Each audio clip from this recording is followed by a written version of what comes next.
नमस्कार, आप देख रहे हैं हमारा खास बुलेटिन 5 शहर 5 खबर और मैं हूं आपके साथ सूटी दीक्षित। रुक करेंगे 5 अहम खबरों की ओर।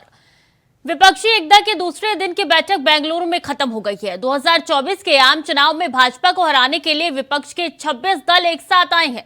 बैठक में विपक्षी दलों के गठबंधन का नाम इंडिया तय किया गया है। इसका फुल फॉर्म है Indian national development inclusive alliance. बता दें कि ये ऐलान कांग्रेस अध्यक्ष मल्लिकार्जुन खड़गे ने विपक्षी दलों की प्रेस कॉन्फ्रेंस में किया है। उन्होंने कहा है कि समन्वय के लिए 11 सदस्यों की कमेटी बनाने और एक कार्यालय जल्द बनाया जाएगा। इसकी घोषणा मुंबई में होने वाली हमारी अगली बैठक में होगी। तो बता दें कि प्रेस कॉन्फ्रेंस साझा हुआ था और ऐसे में तमाम बड़ी पार्टियों के नेता सामने आए। उन्होंने कहा कि ये जो बीजेपी है वो करप्ट पार्टी है, ऐसे में इसको हटाना बहुत जरूरी है। तो मल्लिकार्जुन खड़गे आए, उन्होंने साफ तौर पे कह दिया है कि गठबंधन का नाम यूपीए से अब इंडिया हो चुका है। और ऐसे में ममता बनर्जी भी सामने आए। उन्होंने कहा कि 2024 में इंडिया जीतेगी और एनडीए हारेगी। तमाम नेता सामने आए और उन्होंने प्रेस कॉन्फ्रेंस की है, साझा प्रेस कॉन्फ्रेंस की तरफ से की गई और उन्होंने तमाम बयान दिए। इसी खबर पर ज्यादा जानकारी के साथ दिनकर आनंद हमारे साथ जुड़ चुके हैं। दिनकर, यूपीए से इंडिया हो गया है। जी स्वीटी, आपको बता दें कि विपक्षी दलों की जो दूसरे चरण की बैठक हुई बेंगलुरु के, उसके दूसरे दिन यूपीए से एनडीए नाम का प्रस्ताव रखा गया। राहुल गांधी ने इसका नाम का प्रस्ताव रखा और जिसे सर्वसम्मति से पारित किया गया और अब इस पूरे गठबंधन का नाम इंडिया होगा। दरअसल इंडिया नाम के पीछे इनकी सोच ये है कि अगर इंडिया वर्सेस एनडीए, जब भी जिक्र इंडिया और एनडीए की होगी तो जीत लोग इंडिया के चाहेंगे, क्योंकि भारत को कभी कोई हारता देखना नहीं चाहता। यही वक्तव्य राहुल गांधी ने अपने भाषण के दौरान भी कहा। सबसे पहले मल्लिकार्जुन खड़गे ने साझा प्रेस कॉन्फ्रेंस में कहा कि हमें आइडिया ऑफ बीजेपी और आइडिया ऑफ आरएसएस से लड़ना है। इसको लेकर हम सब एकजुट हुए हैं। हमें आपस में कितनी तकरार है ये मायने नहीं रखता। हमारी आइडियोलॉजी बीजेपी के खिलाफ है, आरएसएस के खिलाफ है, इसलिए हम एकजुट हुए हैं। देश की रक्षा के लिए एकजुट हुए हैं, फेडरलिज्म और लोकतंत्र को बचाने के लिए एकजुट हुए हैं। वहीं इस दौरान अरविंद केजरीवाल ने भी प्रेस कॉन्फ्रेंस किया। केजरीवाल ने भी प्रेस कॉन्फ्रेंस में कहा कि बीजेपी को जनता ने 9 साल का समय दिया, 10वां साल चल रहा है, लेकिन बीजेपी ने सभी चीजें बेचने का काम किया, कुछ आगे बढ़ाने का काम नहीं किया। वहीं लगातार सभी नेता ने प्रेस कॉन्फ्रेंस में अपनी बातों को रखा और लगातार बीजेपी के खिलाफ उन्होंने कहा कि एकजुट होकर लड़ेंगे। लगातार तमाम नेता सामने आ रहे हैं। उन्होंने साझा प्रेस कॉन्फ्रेंस भी की। इस दौरान देखा हमने मल्लिकार्जुन खड़गे ने साफ तौर पे बोल दिया है कि हमें सियासत नहीं चाहिए, हमें वो कुर्सी नहीं चाहिए, हमें बस बीजेपी के खिलाफ लड़ना है। जी बिल्कुल, जो लगातार बीजेपी की तरफ से और प्रधानमंत्री नरेंद्र मोदी ने भी आज जब अपने बयान में कहा कि आखिर विपक्ष का चेहरा कौन होगा, चेहरा कोई नहीं है, भ्रष्टाचारियों का सम्मेलन हो रहा है बेंगलुरु में। इसको लेकर मल्लिकार्जुन खड़गे ने कहा कि कांग्रेस कभी पद को लेकर लालसा नहीं रखती है। कांग्रेस देश के लिए लड़ेगी और आगे भी देश के लिए लड़ती रहेगी। इसके साथ ही आपको बता दें कि जब उनसे पूछा गया कि सीटों के बंटवारे को लेकर कांग्रेस क्या सोचती है, किस तरीके से जो विपक्ष यानी कि इंडिया का जो फॉर्मेशन हुआ है, ये सीट शेयरिंग कैसे करेंगे अलग अलग स्टेट्स में जब आप एक दूसरे के खिलाफ ही हैं, तो उसको लेकर मल्लिकार्जुन खड़गे ने क्लियर किया। पत्रकारों को मल्लिकार्जुन खड़गे ने संबोधित करते हुए यह कहा कि हम लोगों ने 11 लोगों की समन्वय समिति का एक टीम गठित किया है जो कि इसको लेकर फैसला करेंगे। साथ ही उन्होंने बताया कि अगली मीटिंग महाराष्ट्र में होगी जिसमें आगे के कन्वेनर को लेकर और चेयरपर्सन को लेकर फैसला किया जाएगा। इसके साथ ही उद्धव ठाकरे ने भी प्रेस कॉन्फ्रेंस किया। उद्धव ठाकरे ने भी यही कहा कि बीजेपी बनी हुई सरकारों को तोड़ने का काम करते हैं, इस लिहाज से हम सभी को एकजुट होना है। अखिलेश यादव का भी बयान सामने आया था। उन्होंने भी कहा कि आज का जो दिन है वो भारत के इतिहास में लिखा जाएगा, क्योंकि आइडिया ऑफ इंडिया के साथ जो बीजेपी लगातार खिलवाड़ कर रही थी उसके लिए हम सब एकजुट हुए हैं। पूरी मीटिंग में नाम तय होना हो चुका है। आगे का रोड मैप क्या निकल के सामने आया है, क्या रणनीति बनी है? आगे की रोडमैप का अगर जिक्र करें तो महाराष्ट्र में अगली बैठक होगी, उससे पहले 11 लोगों की एक टीम बनेगी। वह कन्वेनर जो कि संयोजक कौन होंगे उसको लेकर वो लोग फैसला करेंगे। साथ ही जब ये सवाल किया गया कि इस पूरे गठबंधन को लीड कौन करेगा, क्या नीतीश कुमार करेंगे, जैसा कि बात पहले निकलकर सामने आ रही थी, क्या सोनिया गांधी करेंगी, तो उस पर मल्लिकार्जुन खड़गे ने कहा कि इंतजार है लोकसभा चुनाव की किस तरीके से विपक्षी पार्टी अब खड़ी होती हुई नजर आती है। बहुत बहुत धन्यवाद दिनकर आपका तमाम जानकारी के लिए। और ब्रिजभूषण शरण सिंह को महिला पहलवानों से यौन उत्पीड़न के मामले में अंतरिम जमानत मिल गई है। राज रेवेन्यू कोर्ट ने मंगलवार को उनकी अर्जी पर बेल मंजूर कर ली है। भाजपा के सांसद खुद अदालत में पेश हुए। इस दौरान उनके घर और कोर्ट के बाहर भारी सुरक्षा रही। कोर्ट ने इस केस की अगली सुनवाई के लिए 20 जुलाई की तारीख तय की है। तब तक के लिए वो बेल पर रहेंगे। तो ब्रिजभूषण शरण सिंह का पक्ष रखते हुए वकील ने कहा कि जब चार्जशीट दाखिल करने तक उनको गिरफ्तार नहीं किया गया तो इसका मतलब है कि उनके खिलाफ ऐसी कोई भी सबूत या दावे नहीं है। ऐसे में उनके अंतरिम जमानत बेल मिली जानी चाहिए और इसलिए उनको अंतरिम जमानत बेल मिल चुकी है। तो बता दें कि ब्रिजभूषण का मामला कई दिनों से लगातार सुर्खियां बटोर रहा था और ऐसे में पहलवान भी सामने निकल के आए थे। वो तस्वीरें सबके जहन में अभी तक होंगी किस तरीके से, चाहे दिल्ली का जंतर मंतर हो या फिर हरिद्वार का गंगा घाट हो, हर तरफ सिर्फ भीड़ ही नजर आ रही थी। पहलवानों द्वारा आंसू ही निकाले जा रहे थे और ऐसे में तमाम पहलुओं को जांचने परखने के बाद अब ये मामला यहाँ तक पहुंचा है। पेशी हुई है ब्रिजभूषण की और ऐसे में ये मामला और ज्यादा आगे बढ़ता हुआ नजर आ रहा है। फिलहाल बता दें कि खुद पेशी के लिए ब्रिजभूषण पहुंचे थे कोर्ट में और कोर्ट में उनकी पेशी हुई है। उनको अंतरिम जमानत मिल चुकी है। उनके वकील की तरफ से ये दलील रखी गई थी कि अभी तक जब कोई सबूत नहीं मिला है तो इनको अंतरिम जमानत दे दिया जाए। इसी खबर में ज्यादा जानकारी के साथ नितिन चौधरी हमारे साथ सीधे न्यूज रूम से जुड़ चुके हैं। नितिन, अंतरिम जमानत मिल चुकी है, अब आगे क्या? देखिए स्वीटी, बिल्कुल महिला पहलवानों के यौन उत्पीड़न मामले में मंगलवार को आज जो है भारतीय कुश्ती महासंघ के अध्यक्ष जो है ब्रिजभूषण शरण सिंह को अंतिम जमानत दे दी गई। उनके वकील ने दलीलें रखी थी, कहा था कि जिस तरीके से ब्रिजभूषण के खिलाफ कोई सबूत नहीं मिल रहे हैं तो उनको जो है 2 दिन की और जमानत दे दी गई। जो अगली जो जमानत दी है वो 20 जुलाई तक की उन्हें जो जमानत दी गई। बता दें कि आपको जिस तरीके से 25,000 के निजी मुचलके के जो है इनको जमानत दी गई। बताया जा रहा है कि इन पर जो मामले चल रहे थे, जहाँ दिल्ली पुलिस ने चार्जशीट जो है 1599 पेजों की जो है वहाँ पर दाखिल की थी कोर्ट के अंदर, लेकिन कोर्ट के अंदर दाखिल करने के बाद तो चार्जशीट में साफ तौर पर उनके वकील ने दलीलें दी हैं कि आखिरकार ब्रिजभूषण के खिलाफ कोई सबूत नहीं है तो उन्हें जो है 2 दिन का जो है जमानत दे दी जाए। तो ब्रिजभूषण के वकील की तरफ से तो ये बयान निकल के सामने आया। ब्रिजभूषण ने कुछ कहा है इस पूरे मामले पे? जिस तरीके से ब्रिजभूषण के इसके साथ में लगातार जो है मुश्किलें बढ़ती नज़र आ रही थी, लेकिन उसके बाद भी ब्रिजभूषण से जब मैं बातचीत करने की कोशिश की मीडिया कर्मियों ने, लेकिन उन्होंने चुप्पी साधते हुए कहा कि आखिरकार सब चीज़ जो है मेरे पास, उन्होंने पहले भी यही बातें कही थी कि आखिरकार मेरे खिलाफ जो सबूत मिल जाए तो मैं फांसी पर लटकने के लिए तैयार हूँ। लेकिन अब फिर से दोबारा जो है 20 जुलाई को उनकी जो जमानत की अर्जी लगाई जाएगी वो 20 जुलाई तक के लिए लगाई जाएगी। जब इस तरीके से दिल्ली पुलिस ने उन्हें जो है आज कोर्ट में बुलाया था, जो 1599 पेज की जो चार्जशीट दाखिल की थी दिल्ली पुलिस की तरफ से, जो तमाम पहलवान धरना प्रदर्शन कर रहे थे, चाहे वो गंगा घाट पर अपने मेडल बहाने के लिए गए थे या राजनीति इसमें तुल पकड़ने लगी थी। बात की जाए राजनीति की तो राजनीति में भी जो है काफ़ी लोगों ने तुल पकड़ा था। कांग्रेस पार्टी अलग से ट्वीट कर रही थी, कांग्रेस पार्टी ने अपना समर्थन दिया था। आम आदमी पार्टी के मुख्यमंत्री अरविंद केजरीवाल, उन्होंने भी अलग जाके जो है अपना समर्थन दिया। तमाम ऐसी राजनीतिक पार्टी थी जो पहलवानों के समर्थक में आई थी। आखिरकार किसान नेता भी वहाँ पर पहुंचे, जिस तरीके से उन्होंने कहा कि किसानों के साथ जो है पहलवानों के साथ किसान पूरी तरीके से जो है अड़े हुए हैं, बॉर्डरों पे किसान जो है आंदोलन करने के लिए तैयार है, लेकिन पहलवानों को जो है पूरी तरीके से न्याय दिलाने की बात कर रहे थे। लेकिन अब फिर से दिल्ली पुलिस ने जब ये मामला अपना खोला ब्रिजभूषण के खिलाफ, तो लेकिन आज उनकी जब पेशी की गई थी उनको जो है आखिरकार 2 दिन की जमानत। चौंकाने वाली बात यह है नितिन कि अभी तक कोई पहलवानों की तरफ से कोई प्रतिक्रिया निकल के सामने नहीं आई है। आखिर ऐसा क्यों है? देखिए बिल्कुल, जिस तरीके से जब धरना प्रदर्शन किसान का पहलवान कर रहे थे उस समय तो पहलवानों को साफ तौर पे यही कहना था कि उस तरीके से ब्रिजभूषण को जो है फांसी दी जाए, उसको जेल होनी चाहिए, क्योंकि उससे पहले उनके खिलाफ जो है FIR दर्ज करने के लिए दिल्ली पुलिस तैयार नहीं हुई थी। लेकिन जब कोर्ट से उस पर FIR दर्ज कराई गई तो FIR दर्ज होने के बाद दिल्ली पुलिस ने अपनी जाँच शुरू कर दी गई थी। लेकिन उसके बाद जब जाँच में उन्हें दोषी करार कर दिया गया था, जब उन्हें कोई केस वैसा नहीं मिला जमानत कर लेकर, लेकिन उससे पहले उन्हें जमानत दे दी गई थी। लेकिन अब दोबारा से उन्हें जो है बुलाया गया कोर्ट के अंदर, तो कोर्ट में जो है साफ तौर पे उन्हें 2 दिन के जो बिल्कुल देखना होगा कि 20 जुलाई को क्या कुछ निकल के सामने आता है। बहुत बहुत धन्यवाद नितिन आपका हमारे साथ जुड़ने के लिए। खबर में आगे बढ़ेंगे। छत्तीसगढ़ विधानसभा चुनाव से पहले कांग्रेस में बदलाव का दौर जारी है। सरकार और संगठन में कई बदलाव किए गए हैं। इस बीच महिला कांग्रेस के प्रदेश अध्यक्ष सांसद फूलो देवी नेताम ने इस्तीफा दे दिया है। इस्तीफे के बाद कई तरीके की अटकलें हैं। बताया जा रहा है कि उनका कार्यकाल पूरा हो गया था, इसके बाद उन्होंने पद से इस्तीफा दे दिया है। फूलो देवी नेताम पिछले 7 सालों से महिला कांग्रेस के प्रदेश अध्यक्ष के पद पर काबिज थी। हालांकि उनका कार्यकाल पूरा हो चुका था। ऐसा माना जा रहा है कि फूलो देवी नेताम ने कार्यकाल पूरा होने के बाद स्वयं से महिला कांग्रेस की राष्ट्रीय अध्यक्ष को पत्र लिखकर अपना इस्तीफा भेज दिया है। तो सांसद फूलो देवी नेताम ने अपना इस्तीफा सौंप दिया है। 7 साल तक काम की हूँ।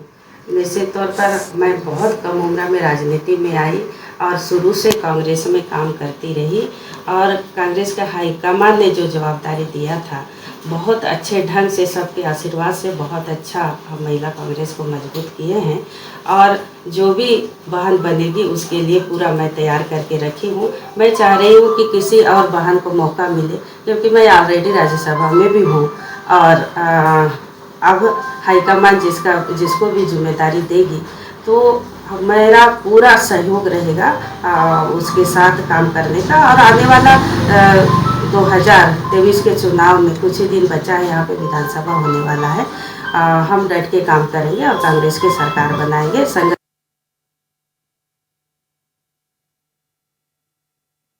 की तरफ से ये इस्तीफा सौंप दिया गया है। 7 साल का कार्यकाल उनका पूरा हो चुका है। ऐसे में कई बातें बनाई जा रही है। किसी का कहना है कि कार्यकाल पूरा हो चुका है था इसलिए इस्तीफा दिया गया है, तो कोई कह रहा है कि बीच में अपना कार्यकाल छोड़ के इस्तीफा दे दिया गया है। 7 साल का कार्यकाल बता दें कि पूरा हो चुका है इसलिए उनकी तरफ से इस्तीफा दिया गया है। उनकी तरफ से साफ तौर पर कहना है। अब बता दें कि आगे किसको इस पद पर स्थापित किया जाएगा, बड़ा सवाल बना हुआ है। तो छत्तीसगढ़ महिला कांग्रेस की थी अध्यक्ष, अब उनके पद से उन्होंने इस्तीफा दे दिया। फूलो देवी नेताम ने अपने पद से इस्तीफा दे दिया है। अब कौन इस पद पे स्थापित होगा, ये बड़ा सवाल बना हुआ है। कांग्रेस के सामने एक और बड़ी चुनौती खड़ी होती हुई नजर आ रही है छत्तीसगढ़ में। ऐसे में महिला कांग्रेस के पद पर किसको बैठाया जाएगा। 7 साल का कार्यकाल बता दें कि इन्होंने पूरा कर लिया है। इसके बाद से अपना इस्तीफा उन्होंने सौंप दिया है।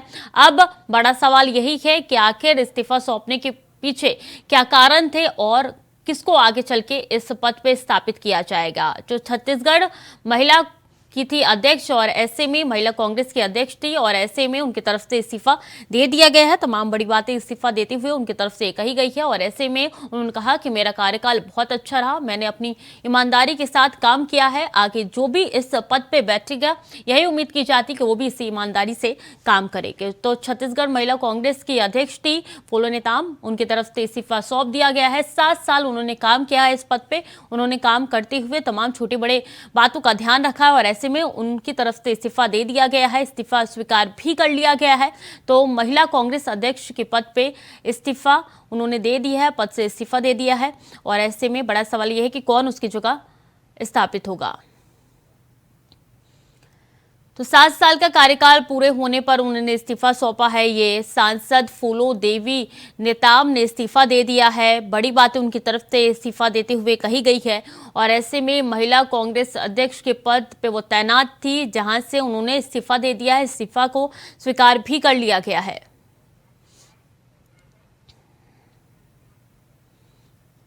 इसी खबर पर ज्यादा जानकारी के साथ Om Prakash Chandrakar state bureau chief हमारे साथ जुड़ चुके हैं। ओम प्रकाश जी, इस्तीफा दे दिया है 7 साल का कार्यकाल पूरा होने पर, कारण कार्यकाल पूरा होना था या कुछ और था?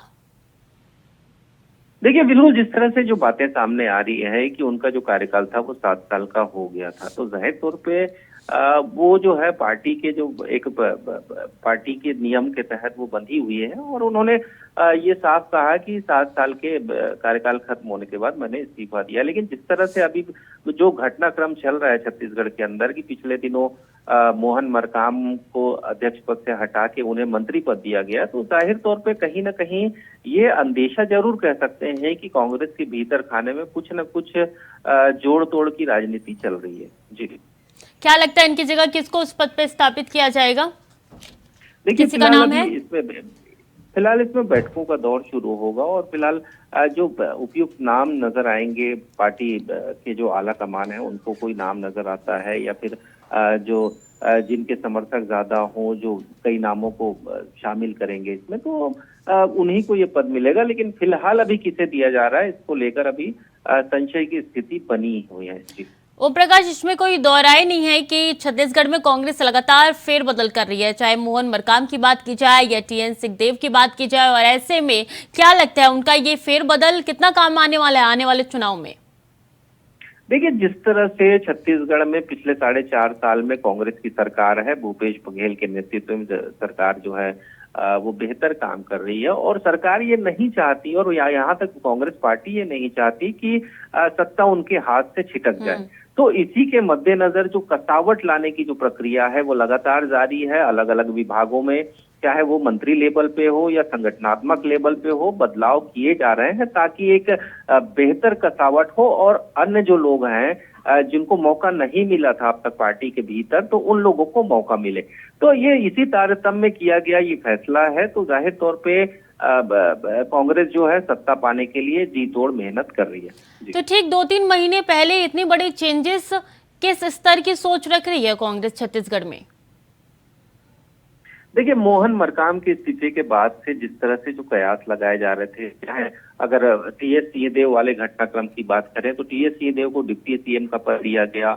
उसके बाद मोहन मरकाम वाला जो घटनाक्रम सामने आया, उसके बाद ये फूलो देवी नेताम का जो मामला सामने आया। हालांकि फूलो देवी नेताम ये जरूर कह रही है कि उन्होंने 7 साल पूरे हो गए, दूसरे लोगों को मौका मिलना चाहिए, इसलिए मैं इस्तीफा दे रही हूँ।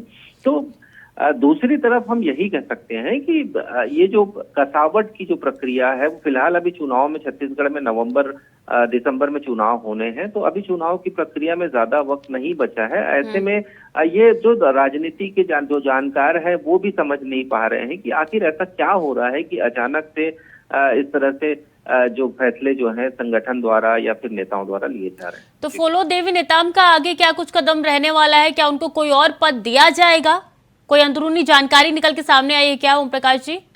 देखिए, जाहिर तौर पर इस्तीफे से पहले उन्होंने पार्टी के आला नेताओं से बातचीत जरूर की होगी, क्योंकि कोई भी फैसला लेने से पहले पार्टी नेताओं से उनकी बातचीत जरूरी होती है। तो उन्होंने कोई बातचीत की होगी और हो सकता है कि पार्टी के जो आला कमान है उन्होंने आश्वस्त किया होगा उन्हें कि आपको ये करना है, या फिर आपको चुनाव में सक्रिय भागीदारी निभानी है, या फिर अगली सत्ता जब आएगी कांग्रेस की तब उसमें कोई बड़ा पद उनको दिया जाना है। तो जाहिर तौर पे बिना बिल्कुल आने वाले कुछ दिनों में पता चल जाएगा कि क्या कदम फूलो देवी नेताम का रहने वाला है। बहुत बहुत धन्यवाद आपका ओम प्रकाश जी तमाम जानकारियों के लिए।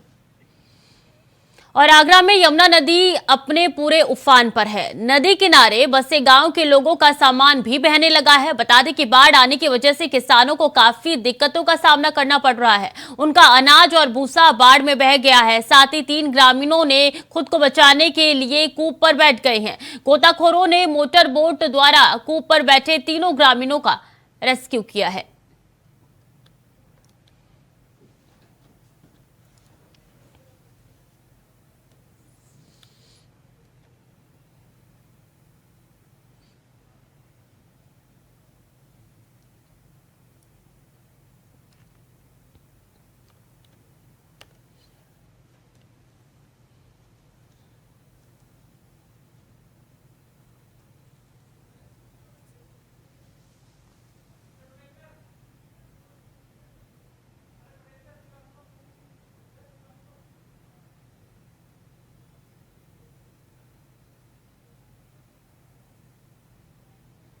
तो बाढ़ की वजह से यहाँ पे किसान बेहाल हो चुके हैं और जिस तरीके से लगातार बरसात हो रही है, कई गांव जो है वो जलमग्न हो चुके हैं। ये तस्वीरें आगरा से आप तक पहुंचा रहे हैं, जहां किसान और यहाँ के ग्रामीण काफी ज्यादा परेशान हैं। कुछ ग्रामीण तो ऐसे हैं बाढ़ से बचने के लिए अपने आप को कूप पे वो जाके बैठ चुके हैं और ऐसे में पूरी कोशिश कर रहे हैं कि अपने आप को किसी तरीके से बचा लिया जाए, क्योंकि उनके सामान तो बह चुके हैं। इस बाढ़ में कोशिश यही कर रहे हैं कि अपनी जान किसी तरीके से इस जल से बचा लिया जाए। जल स्तर लगातार आगे बढ़ रहा है, ऊपर उठ रहा है, जिससे कई ग्रामीण काफी ज्यादा परेशान है। किसानों को भी भारी दिक्कतों का सामना करना पड़ रहा है और यहाँ पे गोताखोरों की सहायता से लगातार ग्रामीणों का रेस्क्यू किया जा रहा है। ये तस्वीर है जब कूप के ऊपर ग्रामीण बैठे हुए आपको नजर आ रहे हैं। देखिए किस तरीके से पानी जो है वो कई इलाकों तक पहुंच चुका है, कई घर इसमें डूब चुके हैं।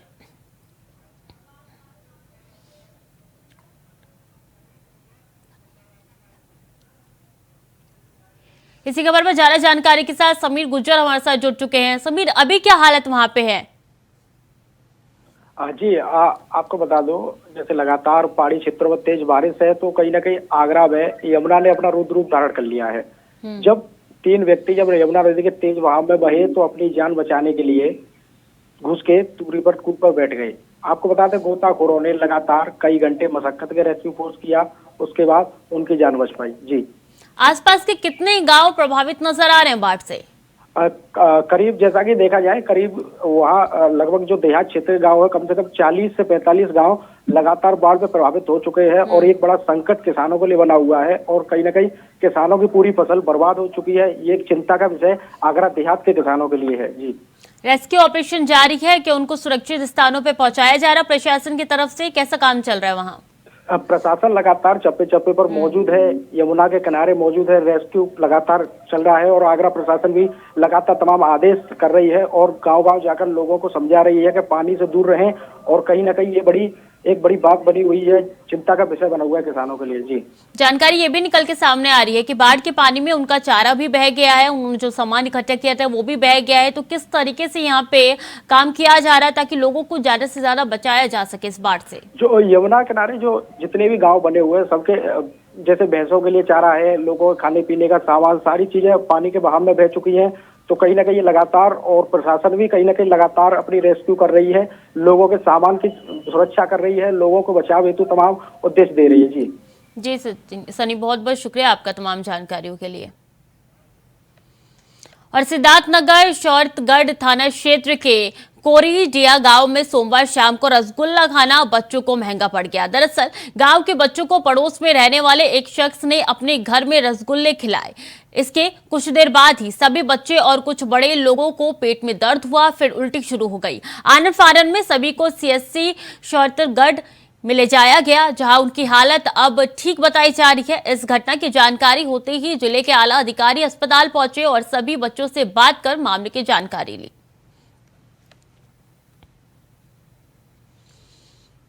तो बता दें कि यहाँ पे रसगुल्ला जो है वो पेट दर्द का कारण बन गया और ऐसे में लोगों की तबीयत यहाँ पे बिगड़ने लगी, जिसके बाद उनको आनन फानन में सीएससी भर्ती कराया गया। अभी की बात की जाए तो उनकी हालत स्थिर बताई जा रही है। पेट दर्द की वजह से उनको उल्टी भी हुई और जिसके कारण अस्पताल में उनको भर्ती कराया गया। अभी सबकी हालत ठीक है, लेकिन एक मिठाई के कारण उनकी तबीयत बिगड़ गई। फूड पॉइजन का ये पूरा मामला बताया जा रहा है। इसमें बच्चे भी कुछ शामिल है। 20 लोग टोटल बताए जा रहे हैं जो कि इस फूड पॉइजनिंग का शिकार हुए हैं और ऐसे में लोगों को अस्पताल में भर्ती कराया गया। हालत स्थिर बताई जा रही है। एक रसगुल्ला बीमारी का कारण बन चुका है और ऐसे में बच्चे भी इस समय सम्मिलित है। बता दें कि पड़ोसी ने रसगुल्ला दिया था, जिसके बाद से एक एक करके सबकी हालत बिगड़ने लगी और धीरे धीरे करके सबके पेट में दर्द शुरू हुआ। उसके बाद उल्टी हुई और उनको आनन फानन में तबीयत और ज्यादा बिगड़ गई तो अस्पताल में भर्ती कराया गया, जिसका इलाज अभी भी चल रहा है। तो इलाज अभी भी चल रहा है। कहा जा रहा है कि सब की हालत इस वक्त स्थिर है और कुछ देर में उनको डिस्चार्ज भी कर दिया जाएगा। तो रसगुल्ला जहर बनता हुआ यहाँ पे नजर आ रहा है, क्योंकि जैसे ही रसगुल्ले खाने के कुछ देर बाद ही पेट में दर्द शुरू हुआ, लोगों की हालत काफी ज्यादा बिगड़ गई थी और ऐसे में कई सवाल खड़े हो रहे हैं कि किस मकसद से ये रसगुल्ला दिया गया था। अभी की बात की जाए तो सबकी हालत स्थिर है, सबकी हालत अभी सुधरी हुई बताई जा रही है और डॉक्टरों की तरफ से कहना है कि कुछ ही देर में उनको डिस्चार्ज भी कर दिया जाएगा। इसी खबर पर ज्यादा जानकारी के साथ राकेश यादव हमारे साथ जुड़ चुके हैं। राकेश, अभी कैसी हालत है? जी, आपको बता दूं कि ये मामला सिद्धार्थनगर जिले के सौरतगढ़ थाना क्षेत्र के कोयलीडीहा का था, जो कि ये गुलाब जामुन खाने की वजह से 20 बच्चे और 3 महिलाएं जो है उल्टी दस्त का शिकार हो गई थी। मौके पर इनको जो है निजी अस्पताल सौरतगढ़ सामुदायिक स्वास्थ्य केंद्र पर पहुंचाया गया था। अब उनकी हालत ठीक बताई जा रही है और उन्हें घर भेज दिया गया है। तो जिसने रसगुल्ला खिलाया था उसके खिलाफ कोई कार्रवाई हुई है क्या राकेश? नहीं, फिलहाल उसके खिलाफ कोई कार्रवाई नहीं की गई है और जो रसगुल्ला खिलाया गया था वो 3-4 दिन पुराने रसगुल्ले थे। वो बच्चों को वो जो दिया था और उसके खिलाफ फिलहाल प्रशासन ने कोई कार्रवाई नहीं की है। तो क्या जिसने रसगुल्ला दिया था उसको इस बात की जानकारी नहीं थी? नहीं, उसको भी ये जानकारी नहीं हुई थी कि ये रसगुल्ला जो है खाने से बच्चे बीमार हो जाएंगे। उनके घर को किसी प्रोग्राम में वो बचा हुआ था, तो उसकी वजह से वो गांव में बांट दिए बच्चों को और 3 महिलाएं भी उसको खा ली थी, इसलिए वो ये हादसा हुआ और 20 बच्चे और 3 महिलाएं जो है उल्टी दस्त का शिकार हुई और अस्पताल ले जाया गया। जी राकेश, बहुत बहुत धन्यवाद आपका तमाम जानकारियों के लिए। तो फिलहाल के लिए 5 शहर 5 खबर में इतना ही। खबरें लगातार जारी है, देखते रहिए इंडिया वॉइस।